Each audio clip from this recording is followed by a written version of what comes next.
Hello friends, myself Dr. Anupma Singh, a homeopathy physician. You're most welcome in this video. I hope you all are very well and doing great.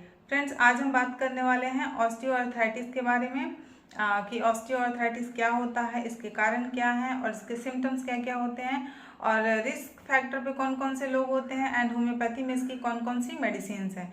तो चलिए शुरू करते हैं। Friends, सबसे पहले बात करते हैं कि ऑस्टियोआर्थराइटिस क्या होता है। ऑस्टियोआर्थराइटिस, जिसे शॉर्ट में ओए भी कहते हैं या फिर इसे क्रॉनिक प्रोग्रेसिव डिजेनरेटिव डिजीज भी कहा जाता है। तो चलिए इसको डिटेल्स में समझते हैं जिससे समझ में आए कि आखिर ये क्या प्रॉब्लम है, इसमें क्या होता है। तो क्रॉनिक यानी कि वो डिजीज जो लंबे समय से आपके शरीर में बनी हुई है या लंबे समय तक आपके शरीर में बनी रहती है, उसे क्रॉनिक डिजीज कहते हैं। ये बीमारी आपको भले ही आज पता चली है, बट ये बीमारी जो है वो सालों पहले आपके शरीर में जो है वो शुरू हो चुकी है। लेकिन हमारा जो शरीर है वो जो भी सेल्स डेड होते हैं उनको रिपेयर करने की कोशिश करता है। तो जो भी हमारे शरीर में थोड़ी बहुत परेशानी होती है उसको रिपेयर करके उसको सही करने की कोशिश करता रहता है। लेकिन जब ये प्रोसेस कंटिन्यूअस चलता रहता है तो हमारे बॉडी का जो रिपेयर करने का जो प्रोसेस है, न्यू सेल्स डेवलप करने का जो प्रोसेस है, वो धीरे धीरे ख़त्म हो जाता है या फिर कम हो जाता है। तो उसके बाद जो है हमें सिम्टम्स प्रोड्यूस होने शुरू हो जाते हैं, यानी कि हमें जो परेशानियां हैं वो दिखनी चालू हो जाती हैं, उसके सिम्टम्स मिलने चालू हो जाते हैं। नेक्स्ट है प्रोग्रेसिव, यानी कि वो डिजीज जो समय के साथ साथ आपके शरीर में बढ़ती चली जाती है। जैसे कि मान लीजिए आपको एक जॉइंट में परेशानी शुरू हुई, एक जॉइंट में आपको दर्द शुरू हुआ, फिर आप देखेंगे कुछ समय बाद वो आपको दूसरे जॉइंट में, फिर तीसरे जॉइंट में जो है वो परेशानी शुरू हो सकती है। तो इसलिए इसको प्रोग्रेसिव डिजीज कहा जाता है। डीजनरेशन यानी कि वो प्रोसेस जिसमें कहीं डीजनरेशन हो, आपके बॉडी के अंदर कोई वियर एंड टीयर हो, यानी कि कोई तोड़फोड़ शुरू हो जाती है, कुछ डैमेज होने लगता है, कुछ एनाटॉमिकल चेंजेस होने शुरू हो जाते हैं। इसीलिए इसको जो है उसको डीजनरेटिव जॉइंट डिजीज कहा जाता है। ज़्यादातर ये डिजीज़ नी जॉइंट यानी कि घुटनों के जोड़ को जो में ज़्यादा अफेक्ट करता है। जैसे जैसे आपका एज बढ़ते जाता है आपके घुटनों में जो है वो दर्द शुरू होने लग जाता है, और ये आपके एक घुटने के जॉइंट में भी हो सकता है या फिर दोनों घुटनों के जॉइंट में हो सकता है, और आपके इसकी वजह से आपका जो डे टू डे लाइफ है वो अफेक्ट होने लगता है। लेकिन अगर आप इसका स्टार्टिंग से ही होम्योपैथिक ट्रीटमेंट लेंगे तो आपको बहुत ही अच्छे रिजल्ट देखने को मिलेंगे और आपको ऑपरेशन की नौबत नहीं आएगी। ऑस्टियोआर्थराइटिस जो है ये बॉडी के किसी भी जॉइंट को अफेक्ट कर सकता है, बट जैसा कि मैंने आपको बताया कि ये नी जॉइंट को ज़्यादा अफेक्ट करता है, यानी कि आपके घुटने का जो जोड़ है वहाँ पर ये ज़्यादा अफेक्ट करता है। जैसे कि मान लीजिए ये आपका नी जॉइंट है और ये आपके ऊपर का बोन है और ये नीचे का बोन है और ये आपका जॉइंट है। तो ये नी जॉइंट पे ये जो बोन्स हैं, इन बोन के ऊपर जो होता है वो एक कार्टिलेज का एक लेयर होता है। यहाँ पर एक कार्टिलेज का लेयर होता है, दोनों ही जॉइंट के ऊपर जो है एक कार्टिलेज का लेयर होता है जो बहुत ही स्मूथ लेयर होता है, बहुत ही सॉफ्ट होता है। और दोनों बोन के बीच में कार्टिलेज के साथ साथ इन दोनों बोन्स के बीच में ये जो कार्टिलेज है, इन कार्टिलेज के साथ साथ यहाँ पे होता है साइनोवियल फ्लूइड, जो कि आपको मूवमेंट में हेल्प करता है, आपको चलने फिरने में, उठने बैठने में, आपके मूवमेंट में जो है ये बहुत ज़्यादा हेल्प करता है। आपने कई बार सुना होगा जब आप डॉक्टर के पास चेकअप के लिए जाते हैं तो कई बार आपने सुना होगा डॉक्टर ने बोला है कि आपके घुटने का जो पानी है वो सूख गया है।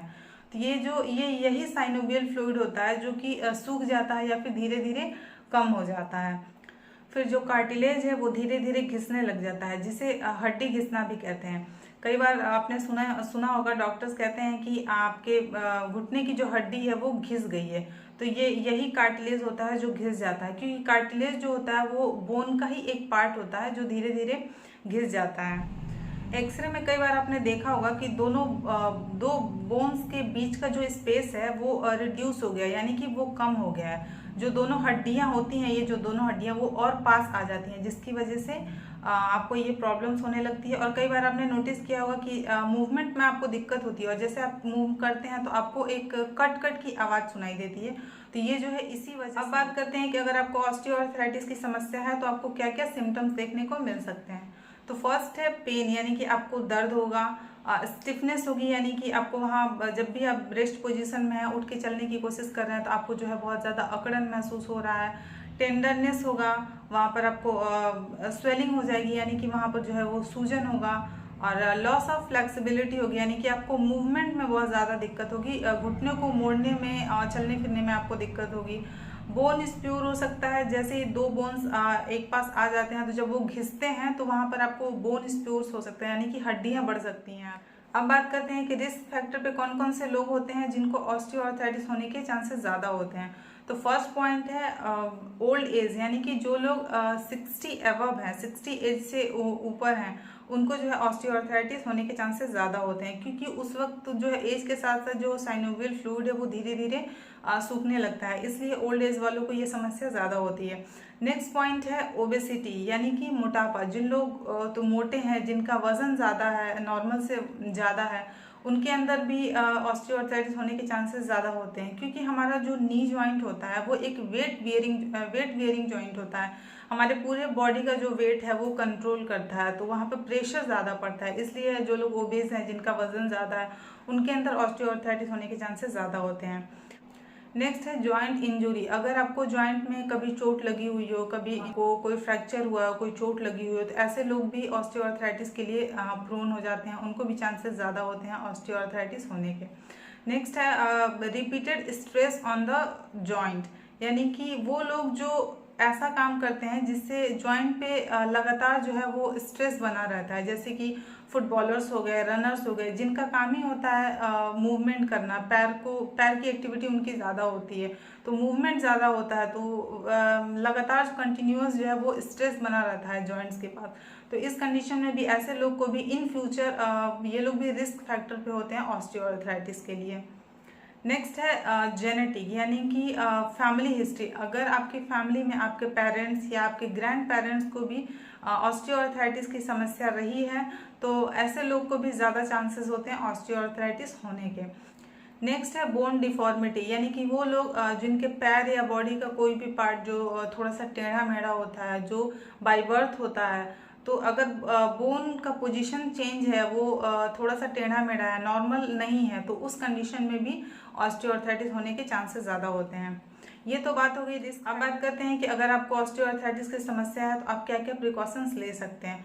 तो सबसे फर्स्ट नंबर पे आता है वेट रिड्यूस। अगर आपका वजन ज़्यादा है, आप मोटे हैं, तो सबसे पहले आपको अपना वेट जो है वो कम करना है, क्योंकि जैसा कि अभी मैंने थोड़ी देर पहले बताया कि नी जॉइंट जो होता है वो एक वेट बियरिंग जॉइंट होता है, हमारे पूरे बॉडी का जो वेट होता है वो उसको होल्ड करके रखता है, तो वहाँ पे प्रेशर ज़्यादा पड़ता है, तो वहाँ पे ज़्यादा दिक्कत होगी, आपको ज़्यादा दर्द होगा, इसलिए जो है आपको अपना वज़न कम करना है सबसे पहले, अगर आपका वज़न ज़्यादा है तो। नेक्स्ट है use knee cap during movement. आपको जो है मूवमेंट के समय, जब भी आप चल रहे हैं या फिर आप खड़े हैं, तो आपको नी कैप का यूज़ करना है, यानी कि जो घुटने का मोजा आता है वो आपको यूज़ करना है। ये जनरली किसी भी मेडिकल स्टोर पे आपको आसानी से मिल जाएगा, तो इसको आपको पहन के रखना है जब भी आप मूवमेंट करते हैं, आप चल रहे हों या फिर आप खड़े हों, जो भी कोई भी काम कर रहे हो, तो आपको इसको पहन के आपको रखना है, जिससे आपको घुटने पे प्रेशर कम पड़ेगा और आपको बहुत ही ज़्यादा रिलीफ मिलेगा। लेकिन जब आप रेस्ट कर रहे हो तब आप इसको हटा सकते हैं।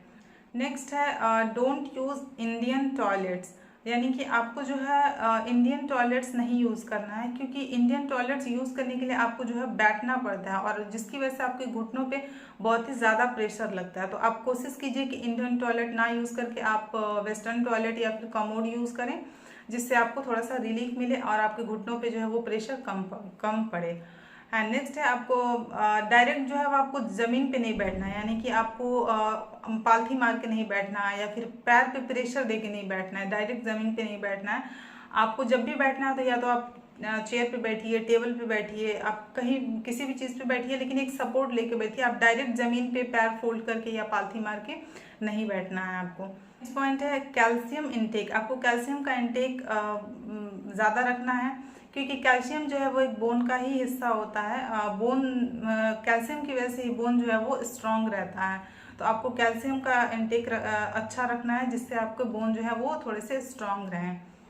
नेक्स्ट है लेस यूजेज ऑफ स्टेयर्स, यानी कि आपको जो है स्टेयर्स का यूज़ कम करना है। आपको सीढ़ी पे उतरने चढ़ने का काम जो है वो कम करना है, आपको सीढ़ी पे बार बार चढ़ना उतरना नहीं है। तो ये तो रहे इसके प्रिकॉशंस की बात कि आपको क्या क्या प्रिकॉशंस। अब बात करते हैं होम्योपैथी में इसकी कौन कौन सी मेडिसिन है जिसका यूज़ करके आप अपनी समस्या को ठीक कर सकते हैं। तो फर्स्ट मेडिसिन है ब्रायनिया अल्बा 30। इसका जो सिम्टम्स है इसमें है pain in any less movement, यानी कि आप थोड़ा सा भी मूवमेंट करते हैं, आप चलना फिरना चालू करते हैं, मोशन में आते हैं तो आपका जो भी दर्द है वो बढ़ जाता है। और जैसे ही आप रेस्ट पोजीशन में आप रेस्ट कर रहे हैं, बैठे हुए हैं या फिर लेटे हुए हैं, तो आपको जो है एकदम आराम रहेगा, आपको कोई परेशानी नहीं होगी। लेकिन जैसे ही मोशन में आते हैं तो आपका जो भी दर्द है वो परेशानी है वो शुरू हो जाती है। और आपको जो अफेक्टेड एरिया है वहाँ पे आपको स्वेलिंग यानी कि सूजन देखने को मिलेगा, वहाँ पर आपको एरिया जो है वो हॉट हो जाएगा, रेड हो जाएगा, ये सारे सिम्टम्स देखने को मिल सकते हैं। तो इस कंडीशन में आप इस मेडिसिन को ले सकते हैं। इसको लेना है 30 पोटेंसी में, दिन में 3 बार, सुबह दोपहर शाम, डायरेक्टली ऑन टंग 2-2 बूंद, खाना खाने से आधा घंटा पहले। नेक्स्ट मेडिसिन है रस्टक्स 30। इसका जो सिम्टम है इसमें पेन इन फर्स्ट मूवमेंट, यानी कि पहला जो मूवमेंट होता है, आप जैसे लेटे हुए हैं, बैठे हुए हैं और उठ के जैसे ही आप चलना चालू करते हैं, आपका जो फर्स्ट मूवमेंट होता है उसमें जो है आपको उस समय आपको बहुत ही ज़्यादा पेन होता है। और जैसे ही आप थोड़ा सा चलना चालू करते हैं 5-10 मिनट 15 मिनट बाद, जैसे जैसे आप मोशन को कंटिन्यू रखते हैं, आपका जो दर्द है वो धीरे धीरे कम होने लगता है, आपको आराम होने लगता है।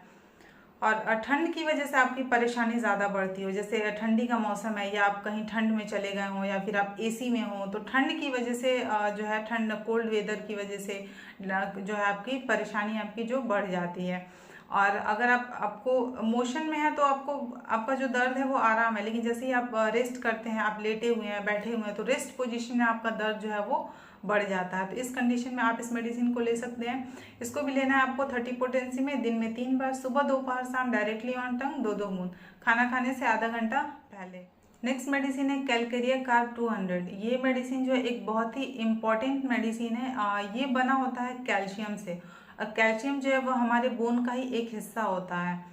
जिनकी बॉडी में कैल्शियम या विटामिन डी की डिफिशियंसी होती है, यानी कि कैल्शियम या विटामिन डी की कमी होती है, उनको जो ऑस्टियोआर्थराइटिस होने के चांसेस बहुत ही ज़्यादा होते हैं।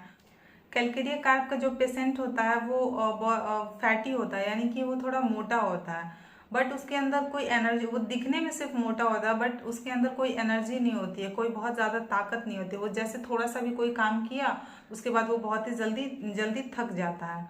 और उसके हाथ पैर जो है वो आपको बॉडी, आप टच करेंगे तो आपको एकदम ठंडा ठंडा महसूस होगा, हाथ पैर जो है एकदम ठंडे होते हैं। इसका जो दर्द होता है वो कंटिन्यूअस मोशन से, यानी कि लगातार अगर आप चलते रहें, मोशन में रहें, तो आपको जो है वो दर्द आराम रहता है। लेकिन जैसे ही आप रेस्ट पोजीशन में आते हैं, आप आराम करते हैं, रेस्ट करते हैं, तो आपका दर्द जो है वो बढ़ जाता है। और आपके स्पेशली नी जॉइंट पे जो है वहाँ पे आपको स्वेलिंग हो जाएगी। अगर आपको ये सारे सिम्टम्स मिल रहे हैं तो आप इस मेडिसिन को ले सकते हैं 200 पोटेंसिन में, दिन में 3 बार, सुबह दोपहर शाम, डायरेक्टली ऑन टंग 2-2 बूंद, खाना खाने से आधा घंटा पहले। नेक्स्ट मेडिसिन है रूटा 200। इसका जो सिम्टम्स है, इसका जो दर्द होता है वो सीढ़ियों से उतरते वक्त ज़्यादा दर्द होता है, यानी कि जैसे आप सीढ़ी से उतर रहे हैं उस वक्त आपको दर्द जो है वो बहुत ही ज़्यादा होगा। और आपको जो अफेक्टेड एरिया है, जो वहाँ पर जो है आप दबाने से या फिर मसाज करने से जो है आपको वो बहुत ही रिलीफ मिलता है। आपको घुटनों को मोड़ने में जो है वो बहुत ज़्यादा दिक्कत होती है। और अगर आपको कभी नी जॉइंट में आपको चोट लगी हो, आपको कभी कोई इंजरी हुई हो, कोई फ्रैक्चर हुआ हो, उसके बाद से अगर आपको ऑस्टियोआर्थराइटिस की समस्या है, या फिर वो लोग जो बहुत ही ज़्यादा चलने फिरने का काम करते हैं, मतलब repeated stress on the joint, यानी कि जॉइंट्स पे बार बार रिपीटेड स्ट्रेस पड़ता है, यानी कि जैसे फुटबॉलर्स हो गए या फिर जो ज़्यादा चलने फिरने का काम करता है, घुटनों पे ज़्यादा प्रेशर पड़ता है, बहुत बार बार स्ट्रेस पड़ता है, तो उसकी वजह से भी अगर आपको ऑस्टियोआर्थराइटिस की समस्या है तो आप उस कंडीशन में इस मेडिसिन को ले सकते हैं। इसको आपको लेना है 200 पोटेंसिन में, दिन में 3 बार, सुबह दोपहर शाम, डायरेक्टली ऑन टंग 2-2 बूंद, खाना खाने के आधे घंटे पहले। नेक्स्ट मेडिसिन है कॉस्टिकम 200। इसमें जो है आपको नी जॉइंट में जो है आपको पेन होगा, यानी कि दर्द होगा, आपको चलने फिरने में, मूवमेंट करने में आपको दिक्कत होगी, आपका जो जॉइंट है वहाँ पर आपको नोड्यूल्स हो जाता है, आपको गांठें जो है गांठें पड़ जाती हैं, या फिर आपको बोन डिफॉर्मिटी हो जाता है, और आपको चलने फिरने में बहुत ही ज़्यादा दिक्कत होती है। और आपने कई बार नोटिस किया होगा कि जब भी आप चलते हैं तो कुछ कट कट की आवाज़ आती है। तो अगर ये सारे सिम्टम्स मिल रहे हैं तो आप इस मेडिसिन को ले सकते हैं। इसको लेना है 200 पोटेंसी में, दिन में 3 बार, सुबह दोपहर शाम, डायरेक्टली ऑन टंग 2-2 बूंद। नेक्स्ट मेडिसिन है एपिस मेलिफिका 30। ये जो है साइनोवियल फ्लूइड की और ऑस्टियोआर्थराइटिस की एक बहुत ही अच्छी मेडिसिन है। मोस्ट ऑफ द केसेस में ये मेडिसिन जो है वो यूज़ की जाती है। अगर आपको साइनोवियल फ्लूइड में अगर आपको कोई परेशानी है, कोई दिक्कत है, या फिर अगर वहाँ पे इन्फ्लामेशन है तो ये उसको भी ठीक करती है। अगर आपके जॉइंट्स में पेन है, वहाँ पर सूजन है, तो ये उन सब परेशानियों को भी ठीक करती है। तो आप इस मेडिसिन को ले सकते हैं दिन में 3 बार, सुबह, दोपहर, शाम, डायरेक्टली ऑन टंग 2-2 बूंद खाना खाने से आधा घंटा पहले। फ्रेंड्स, आज के लिए बस इतना ही। अगर आपको ये वीडियो इन्फॉर्मेटिव लगा है तो प्लीज़ वीडियो को लाइक एंड शेयर करें और चैनल को सब्सक्राइब जरूर से करें और बेल आइकन को भी हिट करें ताकि मेरी आने वाली अगली वीडियो की नोटिफिकेशन आपको मिलती रहे। तब तक के लिए धन्यवाद। Stay safe, stay healthy.